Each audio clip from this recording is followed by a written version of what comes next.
Um outro assunto que vem ganhando muita discussão e debate é a reforma tributária.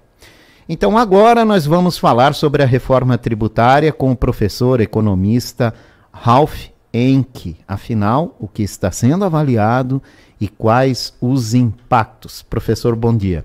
Bom dia, Jorge e todos os ouvintes da Rádio Itaberá. Vamos falar de um assunto espinhoso de novo, né? Para variar, né? Falar em economia no Brasil, tudo espinha, né? Tudo espinha, e a reforma tributária é uma coisa que vai modificar profundamente o nosso dia a dia, né? Então, é verdade. Isso é um consenso, né? Mas como a gente estava conversando, né, em uma outra entrevista, né, sobre arcabouço fiscal e também sobre agora uma reforma tributária, né, isso tem alguns processos, né, que a gente tem que colocar assim numa linha de tempo, né? O que a gente está falando hoje, os textos, né, que estão sendo apresentados, as discussões, e o que ainda vai ser passado numa PEC, né? Que é diferente. Uma lei ordinária, ela passa por uma proposta, vai para a Câmara dos Deputados, vai para o Senado, volta e depois vai para uma sanção presidencial. Na PEC não, né? Na PEC o que vai acontecer agora? A partir de um texto, né, que foi uma emenda constitucional lá de 2019, que foi elaborado lá pelo Paulo Guedes, né? Não é uma coisa assim que, vamos dizer, surgiu de um governo de outro. Ela já está sendo gestionada. Bom, há anos que se fala na necessidade que se vem se discutindo um texto base para isso. Um texto base, né, que vai, né, passar por várias revisões. Aí chegou, e cada governo vai implantando as tendências, né, deles, né? Alguns pensavam assim que a gente conseguiria fazer modificações de impostos gradativamente, né? Mas não adianta. Isso simplesmente, realmente houve um consenso que uma reforma tributária, né? Todo mundo falava isso, né? Há anos, né? E isso vai mais de 30 anos, né? Mas quando chega lá, não, beleza, todo político coloca a reforma tributária em questão. Quando chega lá um texto, né, o que aconteceu? Opa, peraí, né? Não, a gente tem, não, esse texto aqui, tal, nada passava, né? E isso aconteceu com o Paulo Guedes também, né? Que tinha um foco basicamente sobre patrimônio e renda, então havia algumas questões, mas diante de todo o processo complicado, né, que ocorreu, Covid e tal, essa discussão ficou sempre mais uma vez adiada, né? Então aí temos uma PEC realmente que foi apresentada, um substitutivo, mas que mudou totalmente o foco. A gente está falando de um imposto sobre consumo, né? O tal do IVA, né, que já foi comentado aí. E já começou a assustar. Já assustar com novas siglas, né? A gente já tem tantas siglas de impostos, aí a gente vai ter mais algumas ainda para conviver. Né? O tal do imposto único parece que... Não, né? Isso é uma o tal coisa do imposto assim, único, paga um imposto e resolve, não... Besteira, né? O que nós estamos falando é exatamente desse consenso, né, político, que é a simplificação do imposto, né? Comentamos aqui de rankings internacionais, são vários, tá? Cada um tem uma metodologia, isso a gente acompanha, né, que é o índice de competitividade do Brasil. Como nós estamos, né, em relação ao resto do mundo, e são vários aspectos, né? E um deles é tributário, né?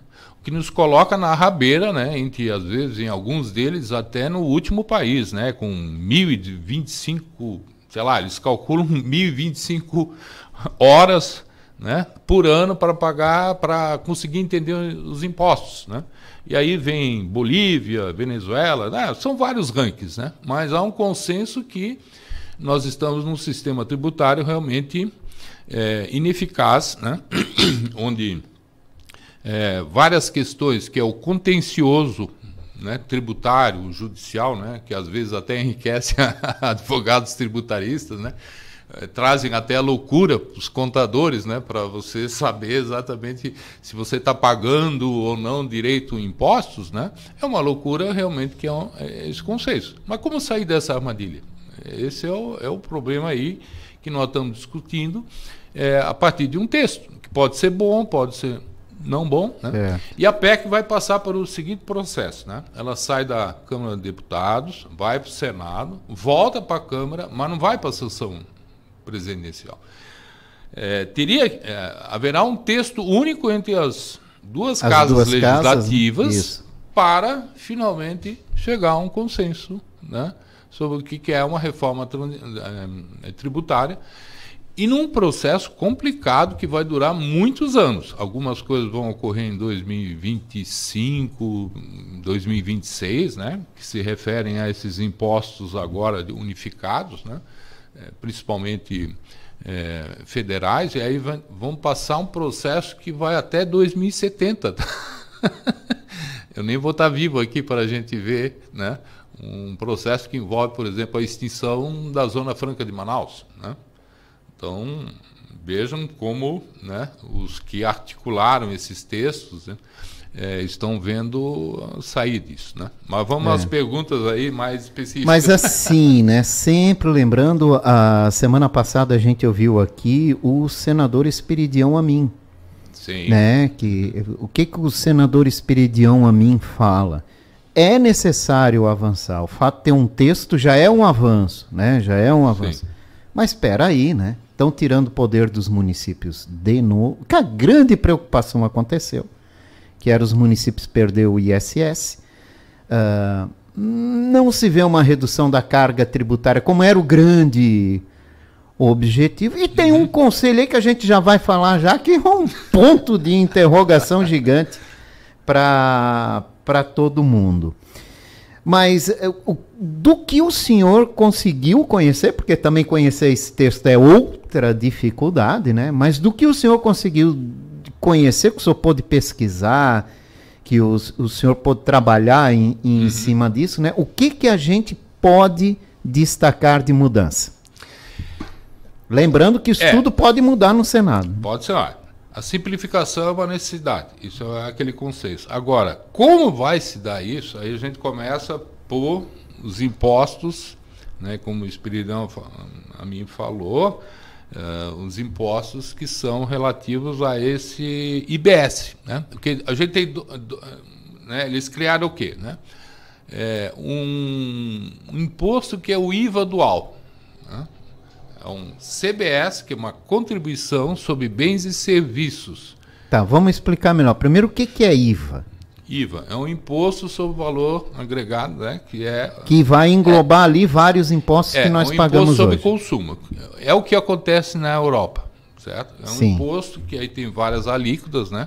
Algumas, né, são muito altas, como nos países escandinavos, que chega a 25%, a gente está falando de um IVA de 26% agora, e outros, né, mas a Folha já abriu, né? A Folha de São Paulo já abriu manchete hoje dizendo que o IVA pode ser de até 28%, o maior do mundo. Isso não vai prevalecer porque a gente tem um impacto gigantesco, né?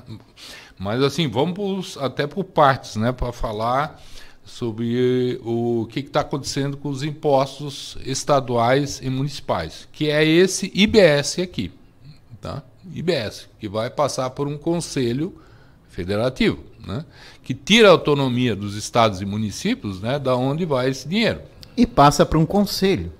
Passa por um conselho que tem ninguém representações. Sabe como vai ser composto. Não, ninguém sabe como vai funcionar por enquanto. Então, resumidamente, assim, à primeira vista, né? Se tirou o ICMS do estado, o ISS do município, se juntou, jogou na mão de um conselho para redistribuir. Ou seja, tudo aquilo que se pregava de valorizar estados e principalmente as cidades para fortalecer o investimento local, foi por água abaixo. Foi por água abaixo. Aí é que tem uma questão, porque quando a gente está fazendo essa separação entre impostos federais e esses estaduais, a gente está falando de um IVA que vai ficar uma lei só. É um texto só. Uma coisa reta. Uma coisa reta, vai ter um texto só, não vai ter mais, né, aquelas 30 mil, aqui a gente tem um número aqui, claro, 30 mil leis, né, tributárias aí que envolvem, lógico, né, nesse cálculo estão outras questões, que é o IPTU, né, o ITCMD, né, que é o Imposto sobre Transmissão, né, causa mortes, o IPVA, né, são outros impostos que não estão aqui, né, não e nem o imposto de renda. Não estão nessa carta aí. Mas já é uma simplificação necessária. Desse que é grupo reduzir. de impostos que está sendo colocado aqui, que é o PIS/COFINS, certo? O IPI, né, que aí tem uma regra que ainda vai ter que ser ajustado, e o ICMS e o ISSQN, que são a parte dos municípios e estados, né, que está sendo centralizada em Brasília. Então, esse é um detalhe aí que aí tem uma questão que se refere ao ICMS que eu acho crucial, né? Porque são tantos detalhes aqui nessa reforma tributária, né? Mas eu queria colocar exatamente a preocupação dos municípios e dos estados, que é a mudança exatamente da origem, né, desse ICMS, que passa não apenas aonde o produto é produzido, mas ele vai recair no destino. Onde ele é vendido. Onde ele é vendido. Por isso que São Paulo, por exemplo, né, aí a gente tem até uma discussão, por que o Tarcísio Freitas aí foi favorável? Porque São Paulo está sendo beneficiada, né? Porque aonde que está o grande mercado consumidor? Né? Em São Paulo. Né? Aí o que acontece, por exemplo, com estados como Mato Grosso, né? Que aí foi uma discussão do governador, né? Caiado lá falou assim, da onde saem as mercadorias, aonde é gerado o imposto e com quem fica esse imposto no seu estado, né? Então, nesse caso aí, né, Mato Grosso, por exemplo, tem a ganhar, tem a perder, aliás, né? E São Paulo a ganhar, porque a origem, né, onde o dinheiro vai ficar com o governador está exatamente na base de uma tributação principal da arrecadação, né? Que é o ICMS, e além dos municípios que têm um imposto específico, né, que é a receita própria, que é o ISSQN, né? Então, quando muda, né, exatamente para onde o imposto é devido, você está mudando todo um sistema de tributação, toda uma, né, cadeia, da origem para o destino, tá? E aí é a tal do argumento da guerra fiscal. Guerra fiscal, né? Nos Estados Unidos a gente fala em competição tributária, né? Quem é o Estado que vai fazer melhor as suas leis, né? Mas a gente criou um monstro aí que realmente está realmente em disputa. Às vezes você tem um município que está aí na fronteira de Minas Gerais, né? Só porque tem um incentivo fiscal do ICMS, mas que está produzindo ou fornecendo algum serviço, etc., para o estado de São Paulo. Né? Mas ele fica lá naquela localização por causa do incentivo. Às vezes até na fronteira, para diminuir o custo. Isso era, não sei se ainda é, muito discutido na questão da prestação de serviços, né?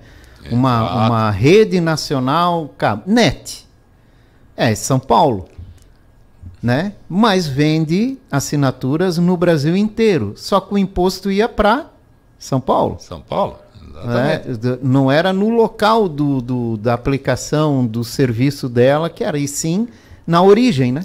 Essa era uma coisa velha, né? Porque você tinha, por exemplo, situações em que e aí tem as telefonias e tudo, né? Em São Paulo, por exemplo, era... Não me lembro agora se era 5%, né, num determinado setor, mas o pessoal ficava em Alphaville com a origem da empresa, né, porque lá tinha um ISSQN menor, né, e assim a gente tinha entre Gaspar e Blumenau, né, mesma coisa.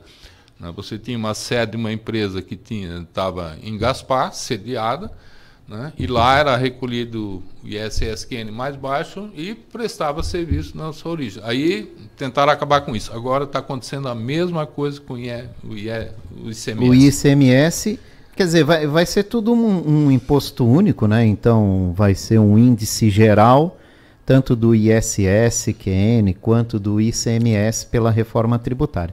Isso é uma coisa que não vai mudar, né? A gente pode o Senado discutir essa questão de tirar o poder dos municípios e do Estado e tentar reverter. Agora, o imposto único vai ser um índice único. Eu não sei se vai ser um imposto único, porque a gente tem um negócio aí que foi proposto, que é um imposto seletivo. Né? O que é um imposto seletivo? Aí já começam só as complica, exceções. Né? Hein, professor? Não, só piora. Piora, mas não dá para imaginar um imposto único que não cause um profundo, vamos dizer, uma profunda mudança de custos na empresa. Né? Imagine você fazer uma reforma tributária completa, assim, com imposto único. Né? Cada empresa vai ter ganhador e perdedor. Né? A gente está vendo os serviços berrando, né? E aí já tem um lobby, né? Começou o lobby do agro, o lobby das companhias aéreas, né? Meu Deus. Das empresas de das TI. Empresas de TI, né? Do turismo, né? Que estão falando uma alíquota aí parecida, por exemplo, com os países escandinavos, né? Um IVA de 25%, né? Cara, ficar imitando assim um regime tributário igual da Europa ou dos Estados Unidos, assim, não é uma coisa fácil. Não é saudável. Não é saudável até pelas modificações. Por isso que eles deram essa tônica de longo prazo. Né? O que é longo prazo? É um ajuste, uma calibragem. Né? Eles vão ficar calibrando essas mudanças tributárias assim aos poucos, né? Pelo texto base, essas mudanças começariam só em 2026, né? E seriam implantadas gradativamente até 2030 e pouco. Lá. Exatamente, 2032. Tem várias datas aí, né?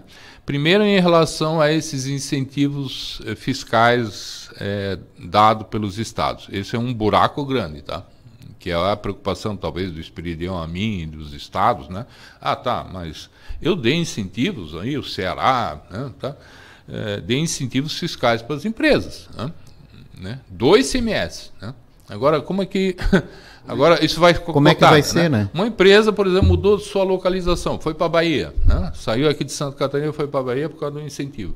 E eu tinha um benefício, né? Essa lei vai até 2032. Aí eles criaram um fundão assim, de 165 bilhões de reais para compensar os governadores dos incentivos que eles ainda têm.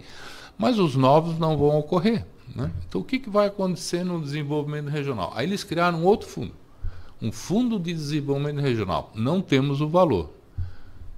Para saber qual vai ser o impacto, né, na população. Né? Porque o que acontece? Concentração da economia em São Paulo. Né? A gente tem um estado, né, de Santa Catarina extremamente competitivo, exporta e tal, vai ter impactos aí nessa relação aí do ICMS, que eu acho que, né, se a gente é mais produtor ou mais consumidor. A gente tem um estado de 7 milhões, poucos de habitantes, né? A gente exporta, tem leis de exportação aí que estão sendo ajustadas, tem o ICMS agora, né? Não é mais na origem do produto, mas no consumidor final, para onde vão nossos produtos, todas essas são as preocupações. E um conselho vai definir isso. Um conselho federativo. Né? Então, são essas questões complicadas, né, que estão na mão exatamente agora do Senado. Né? Na Câmara de Deputados, a gente teve um negócio assim esquisito, né, que foi a liberação de 8 bilhões de reais em emendas em 48 horas, né? Sem ler o texto. A gente sabe que tem deputados muito competentes que conhecem toda a legislação tributária, mas quantos novos a gente tem? Né? Mas olha, que assinaram, tá? Professor, eu acho que ali foi um toma lá da cá, né? Em que, no final das contas, ganhou um lado, né? Que foram as emendas, os negócios. Os deputados sabem que o texto não vai ser aprovado no Senado da forma como foi aprovado na Câmara. Com certeza. Então se agradou um lado, né?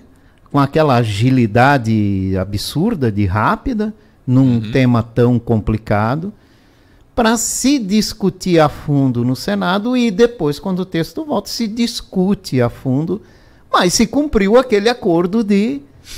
Exatamente. De colocar o negócio na pauta e avançar, né? Fazer um start, né? Agora, esse start... E essa discussão, professor, vai longe. Vai longe. Vai muito longe. Não sei se esse ano a gente vai ter essa situação resolvida. Também não acho, mais coisas nessa agenda, principalmente nos impostos federais, já vão acontecer, tá?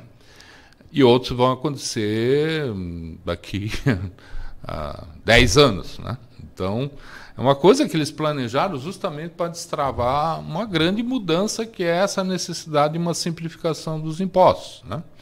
Mas tudo pode dar errado, né? No Brasil é assim, né? Você planeja uma coisa a longo prazo, mas as coisas vão ocorrendo no sentido de como nós vamos administrar isso, né? Mas trata-se de uma PEC, né? O que é uma PEC? É uma emenda constitucional, né? Daí vem o quê? A tal das leis complementares. A gente não sabe como esse Conselho Federativo vai funcionar, talvez seja modificado, né? Você tem uma distribuição aí, né, nesse plano aí, que sem dúvida não vai agradar ao Senado, né? Ó, São Paulo ficou, aí né, é que tá, ficou né? a favor. A Câmara pegou e jogou a bomba para o Senado, né? Não, resolve ali. Mas vai voltar para a Câmara. Vai voltar. Mas resolve ali.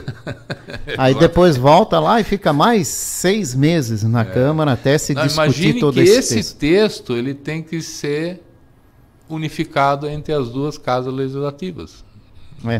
Tem que ser afinado aí, né? Na PEC, né? Agora, as leis complementares vai ser outra briga.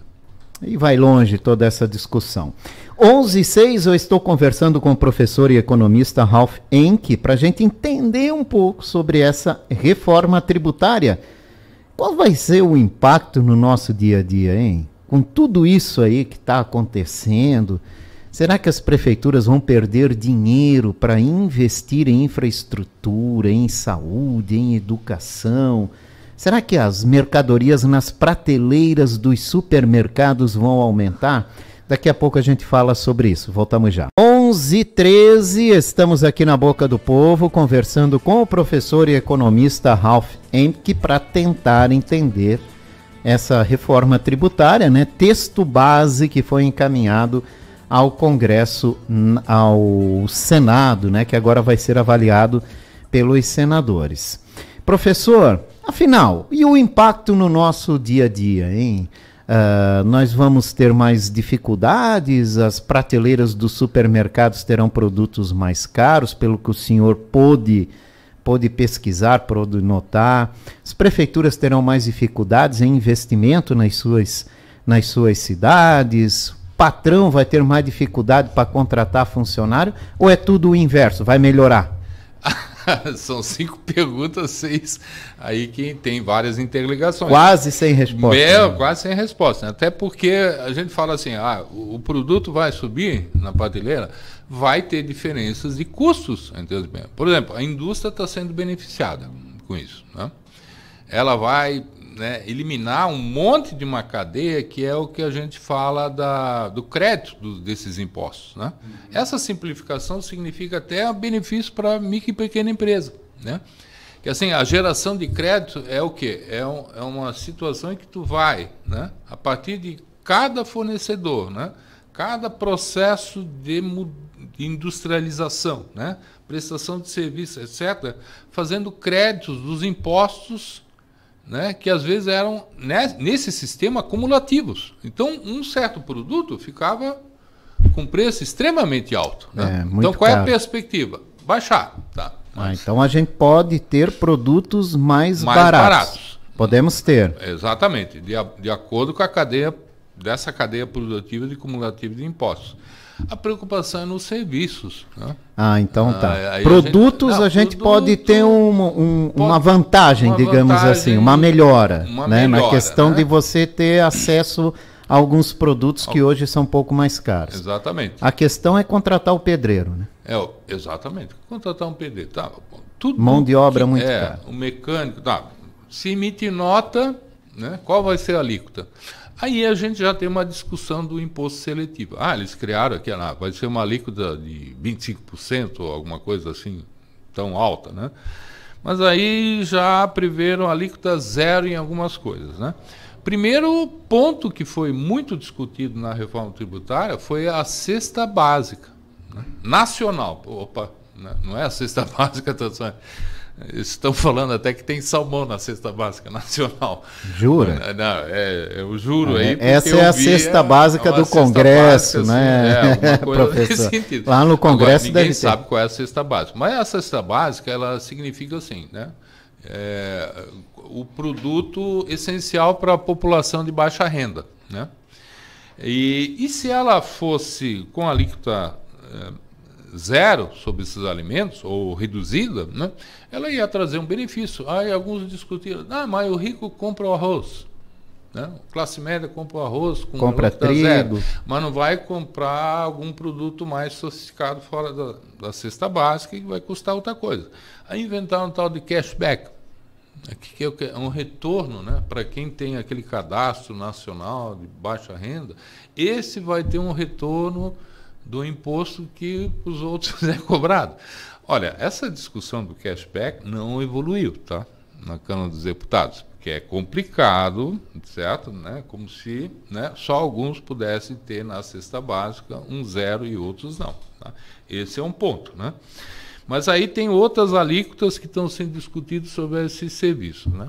Que são 50%, né? A gente está pensando aqui em transporte aéreo, né? Porque inventaram um tal de PVA sobre jatinho. Isso. Quem tem PVA. Esse tipo de transporte não paga IPVA, né? Não paga IPVA. Nem que são barcos, aviões, etc, aeronaves. Aí na hora que surgiu isso, né? Bom, vamos pagar um IPVA sobre um jato de transporte aéreo. Já separaram esse negócio. Restaurantes, turismo, tal, alguns serviços já estão sendo pensados com alíquotas diferenciadas. Talvez o tal do imposto seletivo, que foi inicialmente previsto para bebidas, cigarros, outras coisas. Que deve aumentar, né? A gente deixar isso claro. Né? Seguindo o modelo europeu, alto, né? É alto. É alto, muito alto. Então, eles estavam prevendo primeiramente isso, mas esse imposto seletivo poderá ser discutido em outras questões, tá? Que é exatamente alíquotas diferenciadas que vão incidir sobre certas atividades, mas numa lei única, ok? Que inclusive prevê Zona Franca de Manaus, que é outro grande problema, né? Imagine a Zona Franca de Manaus, né? Com imposto aí unificado e com tudo que foi concedido, que é a única Zona Franca que temos no país. Mas quantas empresas, quantos produtos são fabricados, até com, sei lá, realmente menor eficiência. Imagina o que é, né, transportar a linha branca e tudo que é produzido lá, os transportes, né, todo esse processo que ocorre para tornar, por exemplo, uma região mais desenvolvida, ocupada. Sim. Que é a Amazônia, né? E outras, né? Então são tantas questões aí que a gente está discutindo que são complicadas, né? Mas resumindo a tua pergunta, realmente nós vamos ter produtos que vão encarecer e outros que vão diminuir o preço. Isso vai ter uma profunda diferença de custos. Só que assim, toda aquela complicação de crédito tributário, o IPI aqui eu não posso me creditar, a microempresa tem um imposto simples e aí eu não posso me creditar, e aí a indústria comemorou, porque agora tudo pode ser creditado. Toda a escala, certo? Aonde o produto sai da sua origem, né? Vai para um processo de, né, industrialização, tudo pode ser aproveitado. Então isso vai causar no produto final da indústria um custo muito mais baixo do que a gente tem hoje. É o que a gente espera, né? Mas a microempresa vai berrar. Eu acho que a microempresa ela vai até ser beneficiada, porque ela está excluída. O MEI e o Simples, eles querem preservar o imposto já colocado, né? E eles vão poder se acreditar. Então, esse é um detalhe ainda não bem discutido, que pode acarretar, digamos, um benefício para as empresas menores, né?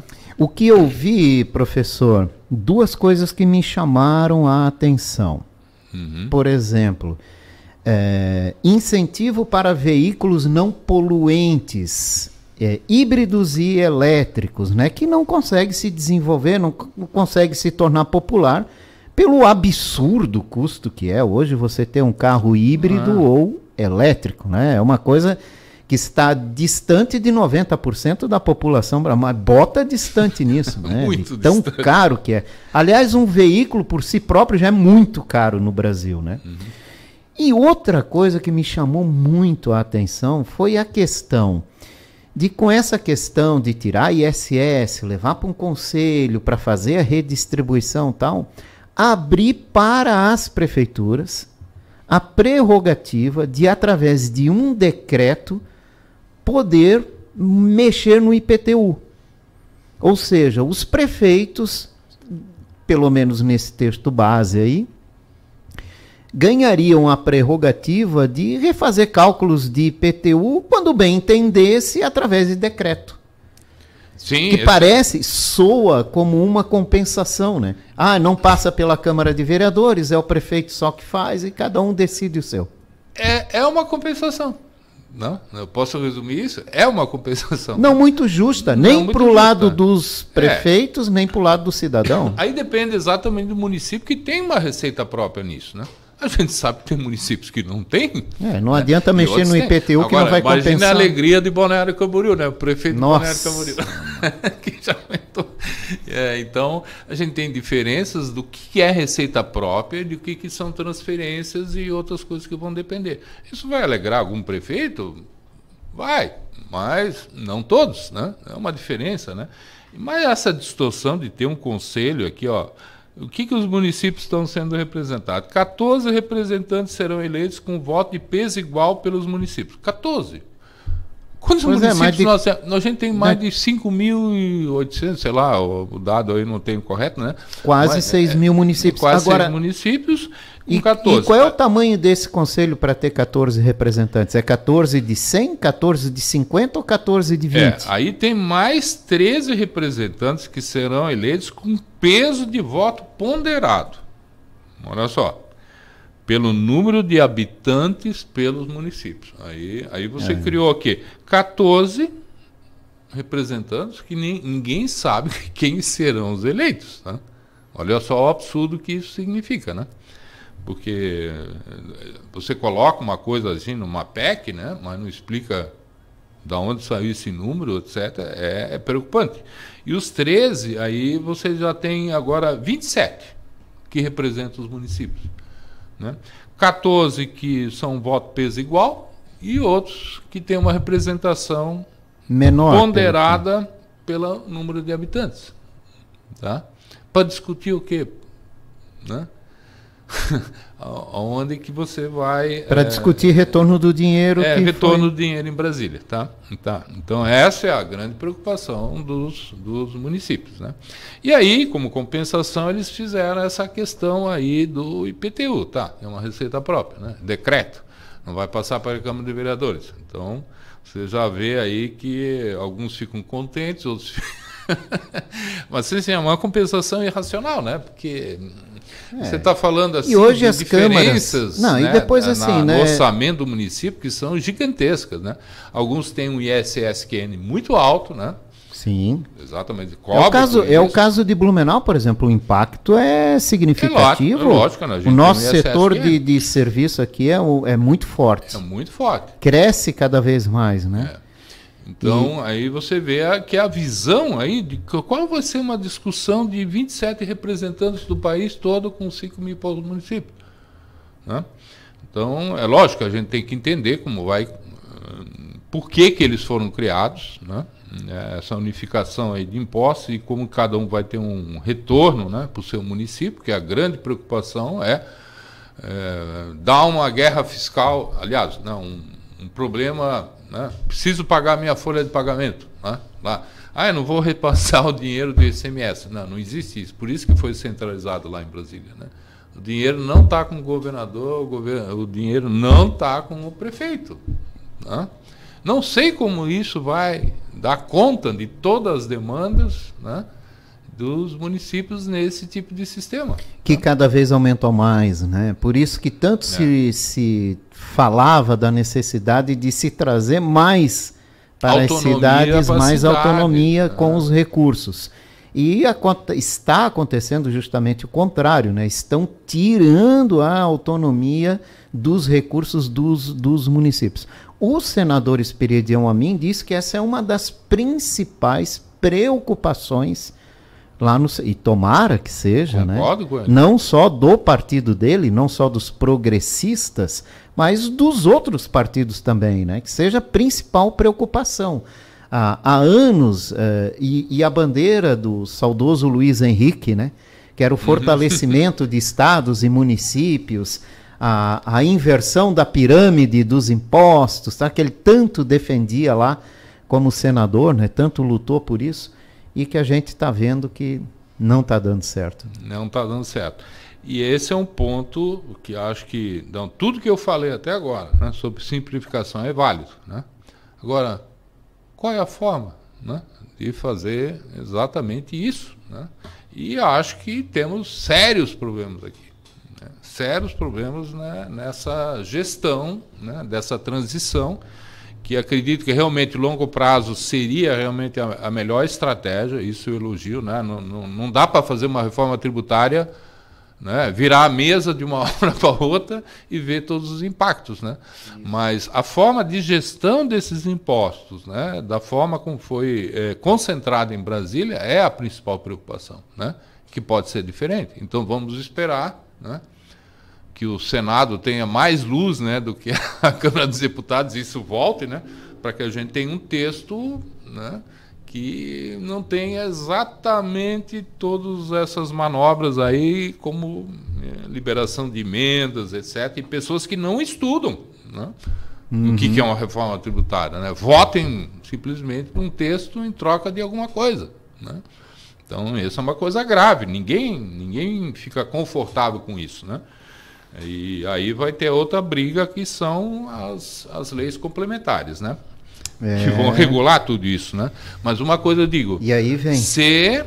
Né, se você tem uma estrutura numa PEC, você não pode ter uma lei complementar que exatamente altere ou seja contra aquilo que foi decidido numa PEC, né? Mesmo que ela seja básica, é o texto base, a lei complementar tem que obedecer o que a PEC está dizendo. Por isso a importância da PEC. A lei complementar pode ser discutida, né, em detalhes depois, né? Mas uma emenda constitucional é uma coisa séria, né? Ela regula e ela só pode ser substituída por outra, né, que a modifique. É isso aí. Temos que ver agora o que vai acontecer no Senado, como é que vai ser a discussão. Já tem lá uma mobilização, né, para uma agilidade também nesse processo. Vai começar pela CCJ, deve passar pela Comissão de Finanças, Tributário e por aí afora, né? Exatamente. Deve ter todo um trâmite aí tem que, principal, né, vai ser a questão do relator na Comissão de Constituição e Justiça. Né? Que é ali que começa todo o desenho, né, dessa proposta, que com certeza deve receber muitas alterações. Também acho, né? E deve voltar para a Câmara dos Deputados.